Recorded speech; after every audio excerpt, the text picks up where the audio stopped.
থেকে আপনাদের সঙ্গে আছি আমি খালেদ মহিউদ্দিন।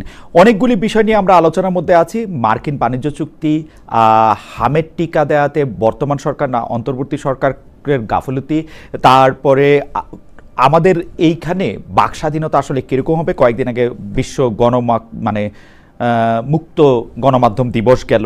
এই সব বিষয় নিয়ে আলোচনা করার জন্য আজ আমাদের সঙ্গে রয়েছেন চট্টগ্রাম ৭ আসনের সংসদ সদস্য এবং বিএনপি নির্বাহী কমিটির সদস্য জনাব হুমাম কাদের চৌধুরী। জনাব হুমাম কাদের চৌধুরী, আপনি আপনার এই ব্যস্ততার মধ্যেও আমাদেরকে সময় দিয়েছেন, সেজন্য আমাদের শুভেচ্ছা, কৃতজ্ঞতা এবং ধন্যবাদ জানবেন।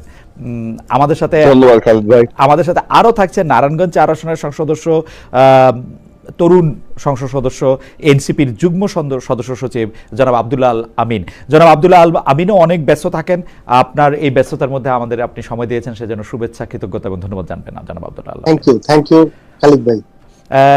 জনাব আমিন এবং জনাব চৌধুরী, আপনাদের দুজনের জন্য একই প্রশ্ন আমার কাছে ২-৩টে রয়েছে। তো আমি প্রথমে একটু জনাব চৌধুরী আপনার কাছে একটু যেতে চাই। আমার প্রশ্নটা সরল। সেই প্রশ্নটা হচ্ছে এই মার্কিন যুক্তরাষ্ট্রের সঙ্গে যে বাণিজ্য চুক্তি, যেটা ৯ ফেব্রুয়ারি সাইন করেছিল গত অন্তর্বর্তী সরকার, এই চুক্তিটাকে আপনি ভালো দেখেন নাকি খারাপ দেখেন? এই চুক্তিটা নিয়ে সংসদে আলোচনা করতে চান কিনা? একই প্রশ্ন আমি জনাব আমিনকেও করব। তার আগে আমি একটু দর্শকদের উদ্দেশ্যে আমার একটু ক্ষমা চাওয়ার আছে।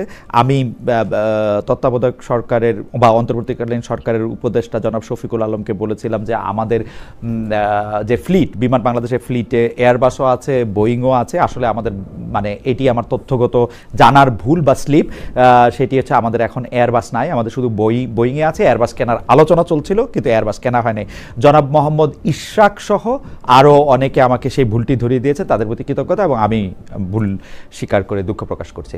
কিন্তু বাণিজ্য চুক্তিটি নিয়ে যদি বলেন, জনাব চৌধুরী আপনাকে দিয়ে শুরু করি। বাণিজ্য চুক্তিটি আপনার চোখে ভালো কিনা, এটি নিয়ে আপনি সংসদে আলোচনা করতে চান কিনা?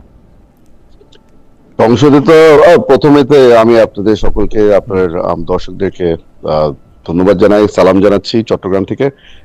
হ্যাঁ, আসলে অনেক ব্যস্ততার মধ্যে আছি, তবে আপনি যখনই আমার সাথে কথা বলতে চান আমি সবসময় খুব এক্সাইটেড থাকি আপনার সাথে কথা বলার জন্য।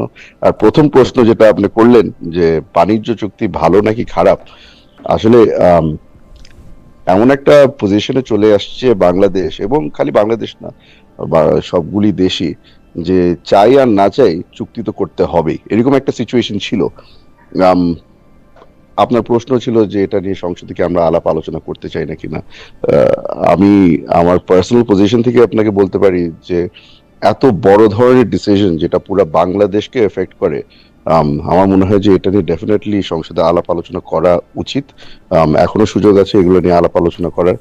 তবে ভালো নাকি খারাপের মধ্যে যদি আমি ফিরে আসি, কিভাবে দেখতে চান? জিও পলিটিক্স এর মধ্যে হয়তো এখানে আমরা একটা ভালো পজিশনে চলে আসতে পারবো, যেহেতু এই ট্যারিফের কারণে অনেক দেশ আমাদের থেকে খারাপ পজিশনে আছে। তো ওই র্যাঙ্কিং হিসাবে যদি দেখতে চান তাহলে এটা একটা ভালো জিনিস বাংলাদেশের জন্য। তবে কিছু কিছু ক্লজ আছে এটার মধ্যে যেটা বাংলাদেশকে ডেফিনেটলি একটা উইকেন্ড পজিশনে ফেলে দিচ্ছে। প্রবলেমটা হলো যে যখনই আমরা কোনো দেশের সাথে নেগোশিয়েট করি, আমরা সবসময় চেষ্টা করি নেগোশিয়েট করতে from a position of strength. আমাদের ওই পজিশনটা ছিল না। তার সাথে সাথে একটা জিনিস যোগ করে দিতে চাই, এই চুক্তি যখন সই করা হয় তখন বিএনপি ক্ষমতায় ছিল না। এটা আমাদের এক ধরনের ইনহেরিটেন্স। তো যেটা পেয়েছি ওটা নিয়ে কাজ করতে চেষ্টা করছি। আমি মনে করি যে এখনো কিছুটা সুযোগ আছে সংশোধন করার। যদি চেষ্টা করি অবশ্যই এর থেকে বেটার ডিল হয়তো আমরা ফাইনালাইজ করতে পারবো। জনাব চৌধুরী, আপনি মনে করেন যে এটা সংসদে এটা আলোচনা হতে পারে বা আলোচনা হওয়াই উচিত, কিন্তু স্বাভাবিকভাবে আমি আপনার কাছে একটি প্রশ্ন করতে চাই যে আপনাকে আমি যতটুক জানি, ততটুক জানার ক্ষেত্রে আমার কাছে মনে হয়েছিল যে এই চুক্তিটি যে আপনারা যে নির্বাচনে অংশগ্রহণ করেছেন 12 তারিখ, তার আগে যে 9 তারিখে করা হচ্ছে, সেটি নিয়েই আপনার সূক্ষ্ম বুদ্ধি দিয়ে অনেক প্রশ্ন তোলার কথা। যেমন আমি প্রশ্ন তুলছি যে এটা কি কোনো টাইম বাউন্ড ছিল কিনা, 20% থেকে 19% নিয়ে আসাটা এত জরুরি ছিল কিনা, আমরা আসলে 1600 সামথিং পণ্যের ফলে 6160টি পণ্য ঢুকতে দিলে, এই ব্যাপারগুলি আসলে আপনাকে খুব আলোড়িত করছে কিনা, নাকি আপনি এটি আপনি এটা সহজে যেতে দিচ্ছেন? না না, সহজে যেতে দিচ্ছি না। জি। আম, আমরা যেই চুক্তিটা, সরি আমরা না, অন্তর্বর্তীকালীন সরকার যে চুক্তিটা সই করেছিল, ওই ওই চুক্তিটা নিয়ে যখন আলাপ আলোচনা হচ্ছিল, আমার তো মনে হয় যে এত বড় একটা ডিসিশন নেওয়ার সময় আমাদের সাথে একটু অন্তত কনসাল্ট করে নিলে হয়তো ভালো হতো। ওনারা ডেফিনেটলি খুবই এক্সপিরিয়েন্স ব্যক্তিদেরকে ব্যবহার করে চুক্তিটা সই করেছে, নেগোশিয়েট করেছিল। কিন্তু আহ, এটা তো পুরো বাংলাদেশই জানতো যে পরবর্তীতে যেহেতু একটা ইলেক্টেড গভর্নমেন্ট আসবে, ওটা যেই হোক না কেন, আমরা হতাম অথবা যদি লাভ জামাত যদি ইসলামী ফেভার জোট করতে হতো, হয়তো জি। জামাত ইসলামী হতে পারতো। তা এই দুটা দলের সাথে আমার মনে হয় যে আলাপ আলোচনা করার পরে যদি চুক্তিতে সই করা হতো, তাহলে আমরা মনে করি এই আমি আর আপনি যে কনভারসেশনটা আজকে করছি এটা আর করতে হতো না। আচ্ছা, আমিও আর এটা নিয়ে জি। কথা বলতে চাই না। এই সিরিজের শেষ প্রশ্ন, আপনি কনসাল্ট করার কথা বলছিলেন, আপনাদের যে এখন পররাষ্ট্রমন্ত্রী আছেন উনি বলেছেন কিন্তু যে বিএনপি এবং জামাত ইসলামের সাথে তারা কনসাল্ট করেছেন, উনি কনসাল্ট করেছেন। কিন্তু আমার উনার কথাটা আমি কিভাবে বিশ্বাস করবো আমি জানি না, কারণ বিএনপি থেকে একটা অফিসিয়ালি বলা হয় নাই যে আসলে আমাদের সাথে কনসাল্ট করা হয়েছে। জামাত একবার বলেছে যে তারা আসলে কনসাল্ট করে নাই, কিন্তু এটা নিয়ে সংসদে আলোচনা করে নাই। এইটাকে আপনি আসলে কিভাবে দেখেন? খালেদ ভাই, আমি হ্যাঁ। একটা জিনিস বলতে পছন্দ করি, আর জি। আমি বিশ্বাস করি যে যেহেতু নির্বাচন করে এসেছি, একটা রেসপন্সিবিলিটি আছে দেশের মানুষের সামনে সত্যি কথা বলার। তো আমি আপনাদেরকে বলে দিতে চাই যে ইন্টারিম গভর্নমেন্টের সাথে যখন বিএনপির আলাপ আলোচনা হতো, ওটা কনসালটেশন কম আর ইনফর্ম করাটা বেশি হতো। আমাদেরকে ওনারা ইনফর্ম করে দিতেন যে এই ডিসিশনটা আমরা নিয়েছি, get on board or not. তো আমরা তো আর কোনো পজিশনে ছিলাম না টু পুট এনি প্রেসার, আমরা শুনতাম ওনাদের কথা। তো এটাই রিয়ালিটি। আপনাকে অনেক ধন্যবাদ জনাব চৌধুরী। আমি একটু জনাব আমিনের কাছে আসি একই প্রশ্ন নিয়ে। জনাব আমিন, আমি এই প্রশ্নটার মধ্যে শুধু একটু লেজ যুক্ত করতে চাই। আমাদের অনুষ্ঠানে আমাকে মানে কথা বলতে আরেকজন সংসদ সদস্য এসেছিলেন, রুমিন ফারহানা ব্যারিস্টার। উনি বলেছেন যে উনি বিষয়টি নোটিসে আনতেন, কিন্তু 5 জন সংসদ সদস্য পাওয়ার মতো, মানে সরকারি দল তো সরকারি দল, বিরোধী দল থেকেও বা এনসিপি থেকেও তিনি 5 জন পান নাই। সংসদে এটি আলোচনা হওয়া উচিত কিনা, চুক্তিটি আপনি ভালো বা মন্দ কিরকম দেখেন? জনাব আব্দুল আল আমিন। ধন্যবাদ খালিদ ভাই, ধন্যবাদ ধুমন ভাই, এবং দর্শকদের ধন্যবাদ। আমি এখানে যেটা বলবো সেটা হচ্ছে, অবশ্যই যে কোনো আন্তর্জাতিক চুক্তি আসলে আমাদের পার্লামেন্টে কনসাল্ট হওয়া উচিত, ওপেন হওয়া উচিত। আমরা কিন্তু এর আগেও আমাদের পজিশন নিয়েছি। জুলাই আমরা যখন ঐক্যমত কমিশনের কথা বলেছি, তখনও আমরা বলেছি যে চুক্তিগুলো নিয়ে পার্লামেন্টে আলাপ হইতে হবে, এবং উচ্চকক্ষেও এটা আলাপ ছিল, উচ্চকক্ষেও চুক্তিগুলো নিয়ে আলাপ হবে। আমরা ওই পজিশনে আছি। সেই সাথে আমরা যেটা মনে করি যে এই চুক্তিটা একদম, আমরা যখন আমি এবং হুমাম ভাই দুইজনই ইলেকশনের একদম 11th আওয়ারে খুব দৌড়াদৌড়ির মধ্যে ছিলাম এই চুক্তিটা যখন হয়, এবং আমরা সবাই দৌড়াদৌড়ির মধ্যেই ছিলাম। তো এইরকম অবস্থায় চুক্তিটা হয়েছে, ওই হিসেবে আমরা রাজনৈতিক দলগুলো আসলে খুব বেশি ইনফর্ম ছিলাম না। কনসাল্টেন্ট তো আসলে ওই ধরনের প্রশ্নই আসে। আরো একটা গুরুত্বপূর্ণ বিষয়, জনাব আব্দুল আলমিন, আমি আপনি কন্টিনিউ করবেন, আমি থামাই। আমি একদম ড্যাম শিওর, কারণ ওই সময় আমিও ঢাকায় 9 তারিখে, না আমি 10 তারিখে ঢাকায় গেছিলাম। 9 তারিখে যখনই চুক্তিটি স্বাক্ষর হয় তখন বোধহয় আমি ঢাকা যাচ্ছি আর কি। আপনারা অসম্ভব ব্যস্ত ছিলেন, কারণ আমি আমি জানি যে, মানে আমি আসলে হুম্মামের সাথে 2-1 বার কথা বলার সুযোগ হয়েছিল। আমি জানি যে ও আক্ষরিক করতেই দৌড়াইতেছিলেন, এবং অন্যান্য সংসদ সদস্যরা সেই সময় দৌড়াদৌড়ি করতেছিলেন। নাই ভাই, হ্যাঁ, এটা খুবই গুরুত্বপূর্ণ পয়েন্ট বলছেন। জি ভাই, কারণ ওটা মনে করেন যে 9 তারিখ কিন্তু প্রচারণার অফিশিয়ালি শেষ দিন, রাইট, লাস্ট 24 আওয়ার, রাইট। তো লাস্ট 24 আওয়ার্সে আসলে যেই আমরা প্রার্থীরা যেই রাশে থাকি, এটা আপনি ইলেকশন আপনি অনেক বছর দেখছেন। হুমাম ভাই তার ফ্যামিলির লিগ্যাসি ইলেকশনের উপরে, উনি জন্মের আগে থেকে তার ফ্যামিলি হচ্ছে প্রজন্মের পর প্রজন্ম ইলেকশন করে আসা ফ্যামিলি। তো ইলেকশনের মানে শেষ দিন প্রচারণায় আমরা যে ইয়েতে থাকি, তখন আসলে পলিটিক্যাল পার্টিজ বা আমাদের আসলে কনসাল্ট করার ওই পজিশন থাকে না। তো এত 11th আওয়ারে এই চুক্তিটা করা প্রয়োজন মনে হইলো। আমাদের মনে হয় যে এটা আরো বিশ্লেষণ এবং আলোচনার দাবি Absolutely, রাখে। সেই এবং জায়গায়- অবশ্যই সেই জায়গায় আমিন, আমার একটা প্রশ্ন হচ্ছে, আপনারা কি এটা দলের মধ্যে আলোচনা করলেন যে কেমনি এরকম একটা চুক্তি এই তত্ত্বাবধায়ক বা অন্তর্বর্তীকালীন সরকার করলো ইলেকশনে মাত্র 3 দিন আগে, বা আমাদের কি করা উচিত এই চুক্তিটার ব্যাপারে কথা বলার জন্য? আমাদের কিন্তু হ্যাঁ, আমাদের দলের মধ্যে এটা নিয়ে আলোচনা আছে আচ্ছা, এবং আমরাও কিন্তু দলগতভাবে পজিশন নিছি। আমরা ঐকমত্য কমিশনেও পজিশন নিছি যে চুক্তি ওপেন হইতে হবে, পার্লামেন্টে আলোচনা হইতে হবে। রাইট, কিন্তু তো এই এটা কিন্তু চুক্তিটার আমাদের ব্যাপারে position। আপনাদের এই চুক্তিটা এখন এই চুক্তিটা, হ্যাঁ, এই চুক্তিটার ব্যাপারে আমি বলি স্পেসিফিক ভাইয়া। হ্যাঁ। হুমায়ুন ভাই একজন ফ্রাঙ্ক মানুষ, আমিও ফ্রাঙ্কলি বলতে চাই, খুব বেশি পলিটিক্যাল মারপ্যাচে যাইতে চাই না। যেটা হচ্ছে যে আসলে আমাদের এই অধিবেশনটা হুমায়ুন ভাইও এগ্রি করবে যে যেই রাশের মধ্যে দিয়ে আমরা গেছি, মানে যেই দৌড়াদৌড়ির উপরে আমরা ছিলাম, 133টা অধ্যাদেশ, আরো নতুন অনেকগুলো বিল এবং রাষ্ট্রপতির ধন্যবাদ প্রস্তাব, যেই রাশের মধ্যে আমরা ছিলাম, একটা মানে অনেক কি বলা যায় রুটিন ওয়ার্কও কিন্তু, যেটা যেমন মনে করেন মন্ত্রীদের প্রশ্নোত্তর, এরপরে হচ্ছে 71 বিধি, এরপরে সিদ্ধান্ত প্রস্তাব, বেসরকারি বিল, নানান কিছু কিন্তু আমাদের স্কিপ করে, যেগুলো না করলেই না, এই ধরনের কিছু অ্যাক্টিভিটিসে আমাদের যুক্ত হইতে হয়েছে। তো ওই প্রসেসের মধ্যে আমরা ছিলাম। তা আমার মনে হয় যে আমরা ওই টাইমটা পাইনি। আর রুমিন আপার যেই রেফারেন্সটা আপনি দিচ্ছেন, আমরা কিন্তু রুমিন আপার সাথে খুব ওপেন এবং স্বতন্ত্র সদস্য হিসেবে উনি আছেন, এবং আমরা কিন্তু বিরোধী দল থেকেও খুব কোঅপারেটিভ, এবং রুমিন আপার টাইমের ব্যাপারেও বিরোধী দল থেকে আমরা বলেছি যে তার টাইম, তাকে পর্যাপ্ত টাইম দিতে হবে কথা বলার।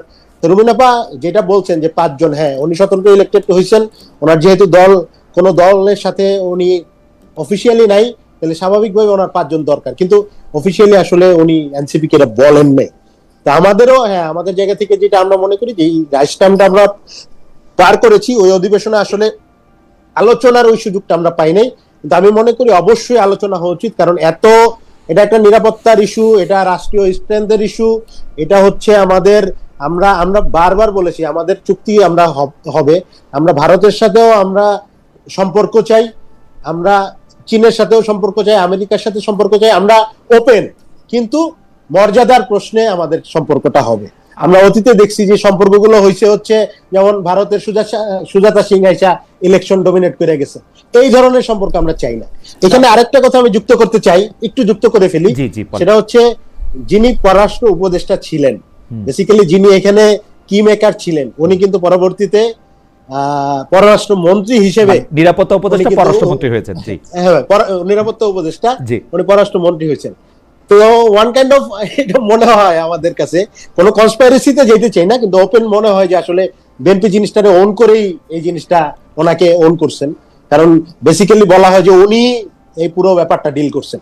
ওকে, দুইটা জিনিস জনাব আব্দুল আমিন, আমার কাছে মনে হচ্ছে যে সংসদে এবং নির্বাচনের ঠিক আগে আগে যেটি বলেছেন, দুটি পয়েন্টই খুব ভ্যালিড, এবং আপনি যখন আমার সাথে কথা বলতেছিলেন তখন আমি হুম্মামের দিকে তাকাইছিলাম কিছুটা, হুম্মামও হয়তো দুইটা ব্যাপারেই আসলে একমত হয়েছেন যে প্রচণ্ড ব্যস্ততার প্রসঙ্গটা আপনি করেছেন এবং এই সংসদে আপনাদের অনেক কিছু করতে হতো, কিন্তু সংসদের বাইরে ও তো আপনাদের এনসিপির বিভিন্ন ভূমিকা আমি দেখতে পাই, এনসিপির এবং জোটের, সেইখানেও কিন্তু আমরা এই চুক্তিটি নিয়ে ভালো মন্দ কোনো কিছু আমরা শুনতে পাই না।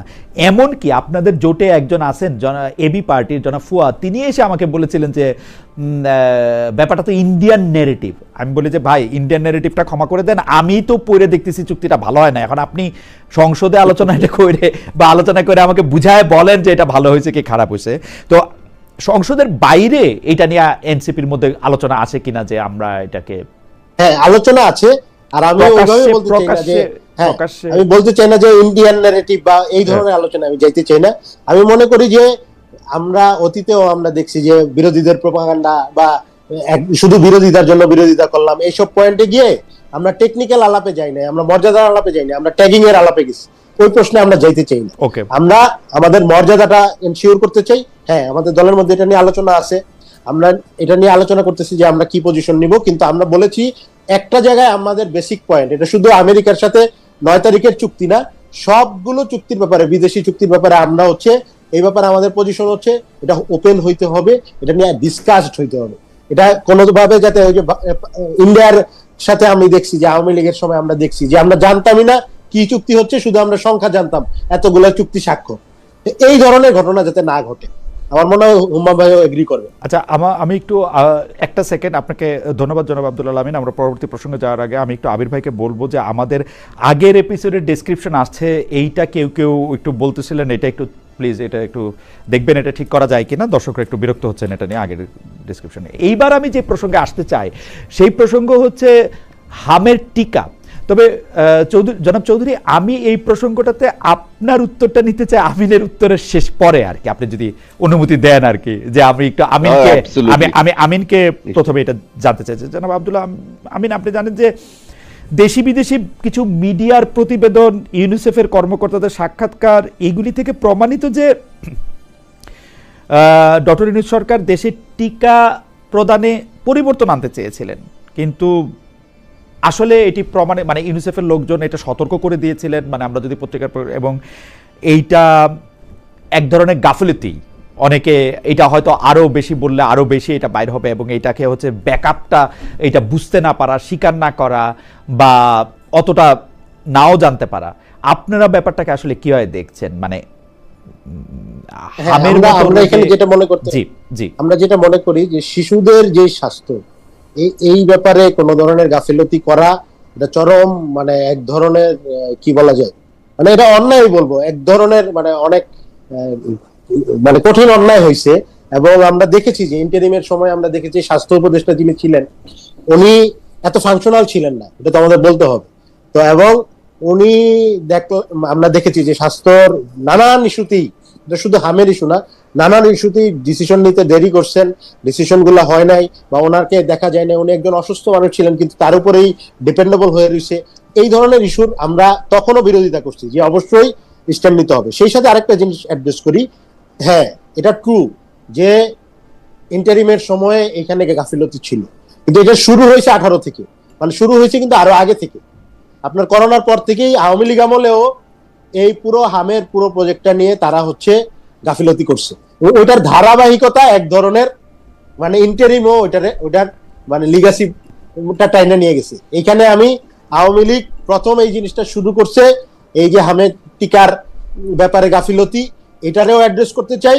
এবং ইন্টারিম যে গাফিলতি করে এই যে একটা প্যান্ডেমিক সিচুয়েশন তৈরি হলো, আমাদের প্রায় 300-র অধিক শিশু মারা গেলেন, এবং আমরা পার্লামেন্টেও আলোচনা করেছি এই ব্যাপারে। আমরা খুব স্বতন্ত্র সংসদ সদস্য, বিরোধী দল, সরকারি দলের সবাই আমরা ব্যাপারটা খুব সংবেদনশীলতার সাথে আলাপ করেছি যে এই ব্যাপারে আমাদের বিরোধিতা বা ইয়ের বাইরে গিয়ে পুরো ব্যাপারটা অ্যাড্রেস করে অতি দ্রুত স্টেপ নিতে হবে। এবং আমরা দেখেছি যে সরকার স্টেপ নিয়েছে, অক্সিজেন সরবরাহ, আইসিইউ, এই মেকানিজম গুলো করার চেষ্টা করেছে। কিন্তু জনাব আব্দুল্লাহ আমিন, আমি কিন্তু নিরপেক্ষভাবে দেখলে এই যে শিশুর টিকার বিষয়ে যে গাফিলতিটা, এটা আমি অ্যাবসলিউটলি অন্তর্বর্তী সরকারের দেখি। মানে আপনি এটার মধ্যে আওয়ামী লীগের নামে একটা যুক্ত করলেন বটে, কিন্তু আমি এটার মধ্যে দেখি যে এটা অ্যাবসলিউটলি ইউনূস গভর্নমেন্টের ফল্ট। না, আমি খালিদ ভাই, আমি মানে কারণ হচ্ছে যে আপনারা মনে করেন অতীতে কেউ একটা অপকর্ম শুরু করছে, আমি এটা লিগ্যাসি টাইনা নিলাম, তার মানে তো আমি অবশ্যই দায়ী। ওকে, আমি এই ব্যাপারে আমি কোনো মানে ডিফেন্ড করতে চাই না, একটা অন্যায় ঘটছে এটারে আমি কোনোভাবে ডিফেন্ড করতে চাই না, এটার ব্যাখ্যা তাদেরকে অবশ্যই দিতে হবে যে কেন এই ধরনের গাফিলতি। একটা এক্সপেরিমেন্ট আমি করতে পারি, কিন্তু কোনো ব্যাকআপ না রেখে শিশুদের লাইফকে ঝুঁকিতে ফেলে আমি একটা এক্সপেরিমেন্ট করব, এটা কোনোভাবে লজিক্যাল হইতে পারে না, কোনোভাবে অ্যাকসেপ্টেবল হইতে পারে না। এই ব্যাপারে অবশ্যই জবাবদিহিতা করতে হবে। আমরা যেটা আলোচনা করছি সেটা হচ্ছে আমরা এই পুরো ব্যাপারটা অ্যাড্রেস করে তাদের দোষ তো আমি বলতেছি, কিন্তু কিভাবে সলিউশন দরকার এটা নিয়েও পার্লামেন্টে আমরা আলোচনা করেছি। এবং সরকারি দল, বিরোধী দল, আমরা কোঅপারেশনের ব্যাপারেও চেষ্টা করেছি। সরকারি দলের সদিচ্ছা ছিল এবং তারা আইসিইউ হচ্ছে অক্সিজেন গুলো, এগুলো মানে তাৎক্ষণিক প্রক্রিয়ায় তারা এই মেকানিজমের মধ্যে যাইতে চেষ্টা করছে। কিন্তু এত দিনের একটা মানে সিস্টেমে গ্যাপের কারণে এই যে শিশুর মৃত্যু, এটা অবশ্যই আমাদের জন্য আসলে জাতি হিসেবে তো অবশ্যই দুর্ভাগ্যজনক। ওকে, আমি একটু জনাব চৌধুরী আপনাকে যেতে চাই, এই ব্যাপারে আপনার মতামত কি, আপনি এটাকে কিভাবে দেখছেন? আপনার সরকার এটাকে আসলে সামাল দিতে পারছে কিনা, মানে আমরা কার ভুলকে কি করেছে সেটার কথা, মানে সেইটা আমরা বলতে চাই। আর একজন সায়েম খান, উনি আমাকে বলতে চাইছেন যে খালেদ ভাই ইউনূসের আমলে কোনো সুবিধা নিতে পারেনি বলে খালেদ ভাই সব দোষ ইউনূসকে দিচ্ছে। ভাই আমি আপনাদের একটা কথা বলে রাখি ভাই, মানে আচ্ছা ঠিক আছে, মানে বলেন, জনাব চৌধুরী বলেন। আমি এটার জবাবটা আমি হয়তো দিলে ভালো হয়। খালেদ ভাই আপনি এটার মধ্যে ইনভলভ হবেন না। জি জি জি বলেন। আমাদের সত্যি করে বলতে আমরা এখন একটা স্টেবল সিচুয়েশনে আছি আপাতত। কতদিন থাকে ঠিক ঠিকানা নাই, কিন্তু এখন যে কাদা ছুড়াছুড়ি শুরু হয়ে গেছে না, এটা থেকে আমাদের দূরে থাকাই মনে হয় ভালো হতো।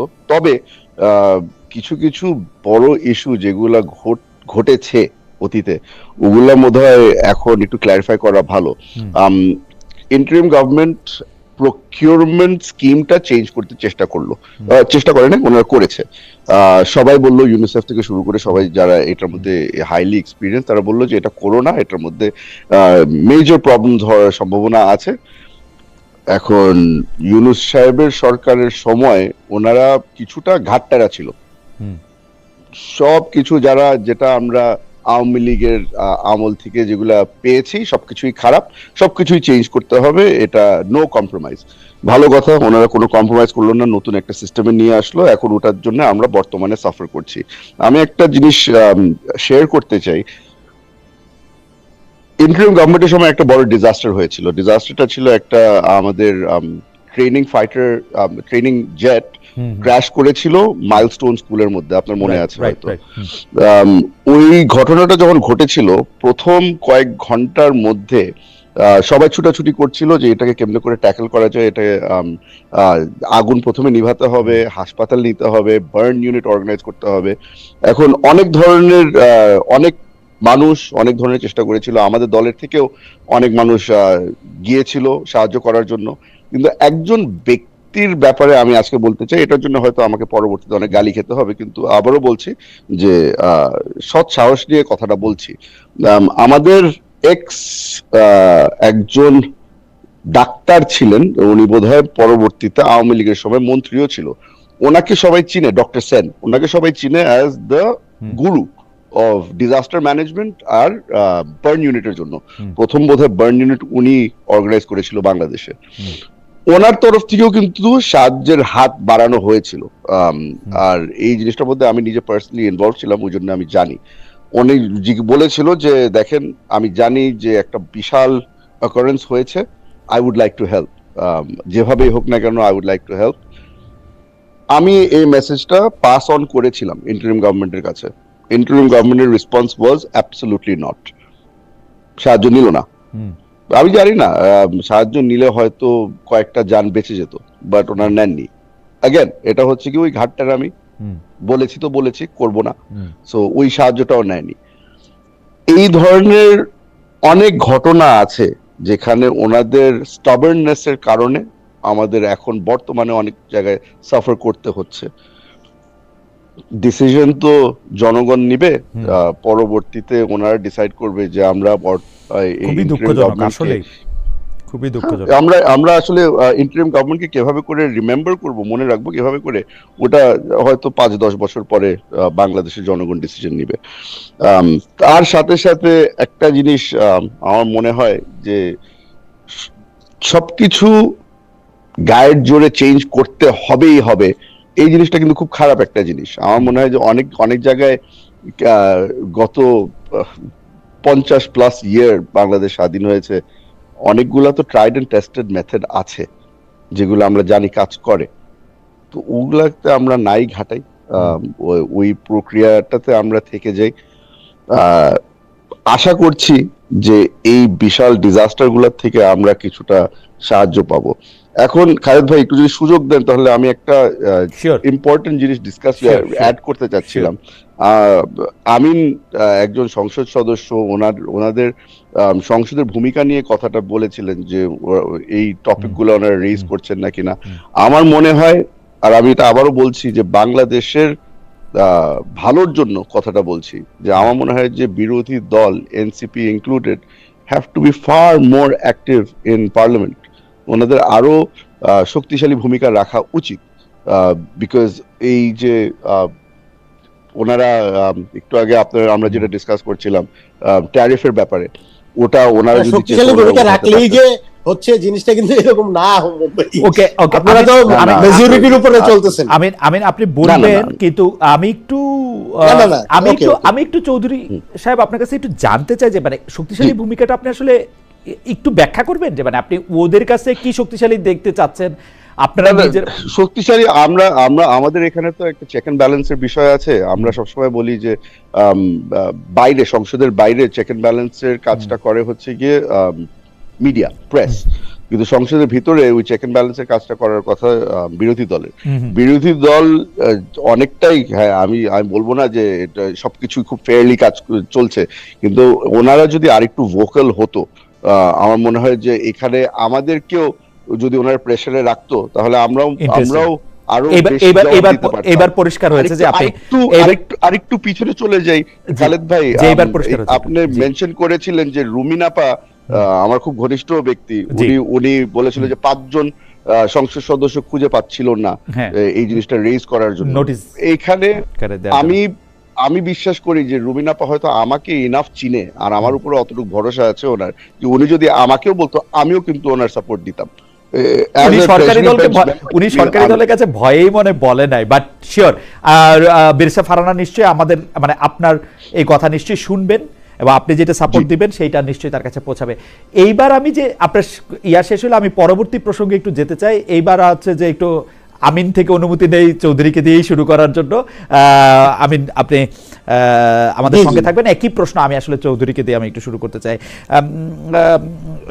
জনাব হুমায়ুন কবির চৌধুরী, আপনি জানেন যে স্বরাষ্ট্রমন্ত্রী জনাব সালাউদ্দিন আহমেদ সংসদে বলেছেন যে নির্বাচন নিশ্চিত করার জন্য এই জুলাই সনদে তাকে রাজি হতে হয়েছে। আমাদের একজন দর্শক রাকিব হাসানও এই কথাটা আমাদের নজরে আনছেন, আমাদের যে রিসার্চ টিম তারাও আনতেছে। আপনি কি এই কথাটার সাথে একমত? আসলে আচ্ছা ওই সময় তো একটু বিপদে ছিলাম, সেই জন্য মেনে নিছি, এখন ভবিষ্যৎ আর করবো না বা করতে পারবো না, এরকমটাই মনে হয় কিনা? আমার এই প্রশ্নটার জনাব আমিন থেকেও আমরা শুনবো, কিন্তু জনাব আমিনের জন্য প্রশ্নটার আরেকটু পার্ট আছে, আমি ইচ্ছা করলে একটু পার্টটা বলেও রাখতে পারি। জনাব আমিন, আপনারা কি আসলেই এমন একটা অবস্থা করেছিলেন যেখানে আসলে সবারই মনে হয়েছিল আপনারা নির্বাচন চান না, ইনু সাহেবকে রেখে দিতে চান, আপনাদের 3 জন ছাত্র উপদেষ্টা আছে, আপনারা যা ইচ্ছা তাই করতে পারতেছেন, আপনারা অনেক বেশি পাওয়ারফুল ছিলেন, দ্যাটস ওয়াই যত বেশি নির্বাচন পিছাবে তত আপনাদের সুবিধা হবে, এরকম আপনাদের একটা ইন্টেনশন ছিল কিনা?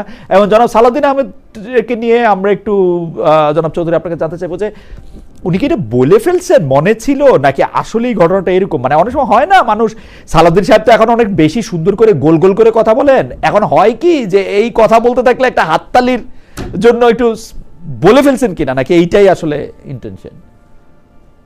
গাল ভাই, আমি আপনাকে একটা পাল্টা প্রশ্ন করি। আপনি নির্বাচনের আগে, ফেব্রুয়ারি মাসের আগেই ধরেন, ফেব্রুয়ারি মাসটা জানুয়ারি মাসের আগে আপনাকে এভরিডে কতজন বলতো আরে রাখেন মিয়া, কোন নির্বাচন কিছুই হবে না, এটা দিস ওয়াজ আ স্ট্যান্ডার্ড। আমি যখন ইলেকশনের জন্য প্রিপারেশন নিচ্ছিলাম, তো আমি আগে থেকে প্রিপারেশন নিচ্ছিলাম, অনেকজন তো ছুটাছুটি করছিল নমিনেশনের জন্য, আমিও ছুটাছুটি করেছি, ওই যে ঠিক মতো সবকিছু হয় না কিনা। তখন আমাকে আমার আত্মীয় স্বজন পর্যন্ত বলেছে যে এত কি পাগলামি করছো, কোন নির্বাচন হবে না। আর ইউনূস সরকার, আমি শুধু একটু যোগ করি, আমাদের অগ্রজ মানে জিল্লুর রহমান ভাই খুব জোর দিয়ে বলেছেন, অন্য কে কি বলেছে জানি না, জিল্লুর রহমান ভাই খুব জোর দিয়ে বলেছে যে ইলেকশন হবে না। তো আপনারাও আপনি চিন্তা করেন, আপনি চিন্তা করে দেখেন, জিল্লুর রহমান সাহেবকে আমি যতটুকু রেসপেক্ট করি, ওনার opinion definitely matters in Bangladesh, ঠিক না? উনিও বলতেছে যে কার কোনো নির্বাচন হবে না, আমিও তো আমার হাফ মাই ব্রেন ওয়াজ থিংকিং যে নির্বাচন হবে না, বাদ দিই।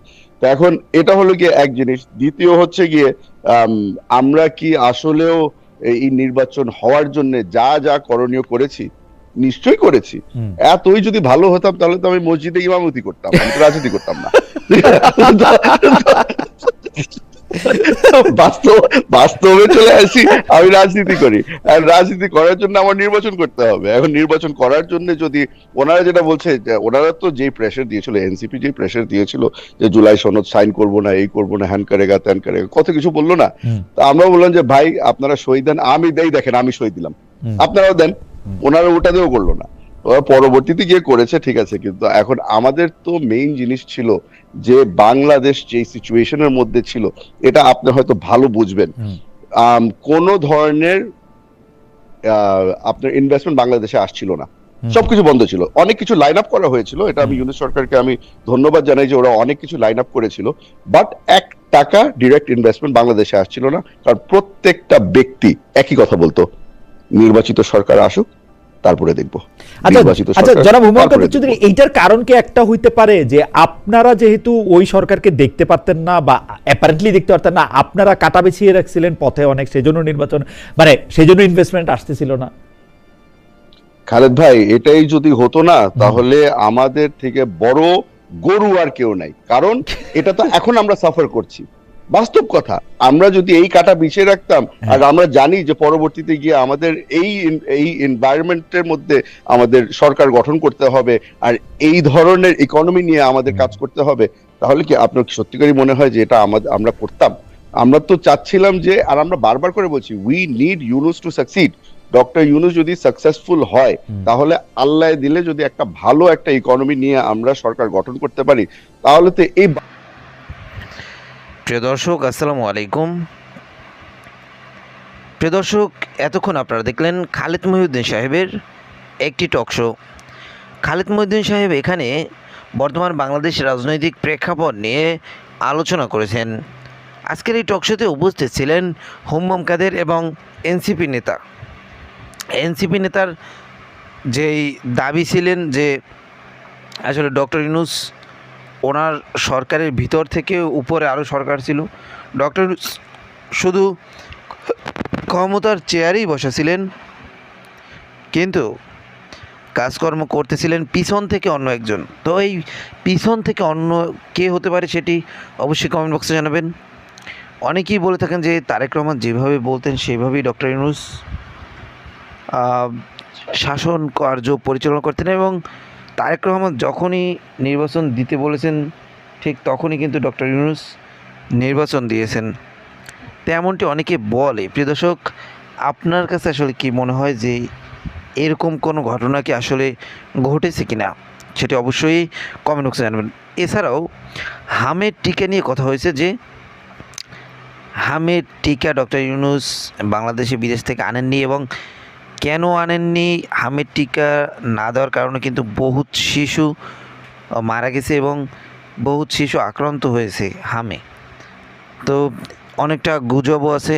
অনেকে আবার এদিকে যারা ডক্টর ইউনূসের বিরোধিতা করতো তখনকার সময় তারাও রটাতে পারে। এমনকি অনেকে বলতেছেন যে আওয়ামী লীগ সরকারের যেই যারা লেস বেঞ্চার আছে তারাও নাকি রটাতে পারে, এমনটি কিন্তু আসলে অনেকেই বলে। তো সেক্ষেত্রে আপনার কাছে কী মনে হয় যে আসলে এই খবরটি ভুয়া, নাকি এই খবরটি আওয়ামী লীগ ছড়াইছে, নাকি বিএনপি ছড়াইছে, সেটি অবশ্যই কমেন্ট বক্সে জানাবেন। এবং ডক্টর ইউনূসের কিন্তু পুরো পৃথিবী জুড়ে একটি সম্মান আছে, তার কাছে এমন একটি নোবেল আছে যে নোবেলটি ডোনাল্ড ট্রাম্প পাওয়ার জন্য মানে অনেক দৌড়দৌড়ি করছে, অনেক কান্নাকাটি করছে, কিন্তু এই ডক্টর ইউনূস যে নোবেলটি পেয়েছে এই নোবেলটি ডোনাল্ড ট্রাম্প পাওয়ার জন্য আগ্রহী। তো আমরা আসলে ডক্টর ইউনূসের মতো একটি লোক পেয়ে আসলে রত্ন পেয়েছি, তো এই রত্নকে আসলে মূল্যায়ন করতে পারিনি। তো আপনাদের কাছে কি মনে হয় যে আসলে ডক্টর ইউনূসের মূল্য আমরা দিতে পেরেছি কিনা সেটি অবশ্যই কমেন্ট বক্সে জানাবেন। প্রিয় দর্শক, যাই হোক, আমরা আজকের মতো এখানেই শেষ করলাম। আবার দেখা হবে নতুন কোনো ভিডিওতে। সেই পর্যন্ত ভালো থাকবেন, সুস্থ থাকবেন। যারা যারা এখনও আমাদের এই চ্যানেলটিকে, ইউটিউব চ্যানেলটিকে সাবস্ক্রাইব না করছেন, একটি সাবস্ক্রাইব করে দেবেন এবং অবশ্যই কমেন্ট বক্সে জানাবেন যে আপনার খালেদ মহিউদ্দিনের এই ভিডিওগুলি আপনাদের কাছে কেমন লাগে, এই প্রশ্ন উত্তরগুলি কেমন লাগে। দেখেন, একটি ভিডিও দেখলে ওই একজন কথা বলে দেখতে দেখতে বোর হয়ে যায়, কিন্তু প্রশ্ন উত্তর চলতে থাকলে দেখতে খুব ভালোই লাগে। তো যাই হোক প্রিয় দর্শক, আজকের মতো এখানে শেষ করলাম। আল্লাহ হাফেজ।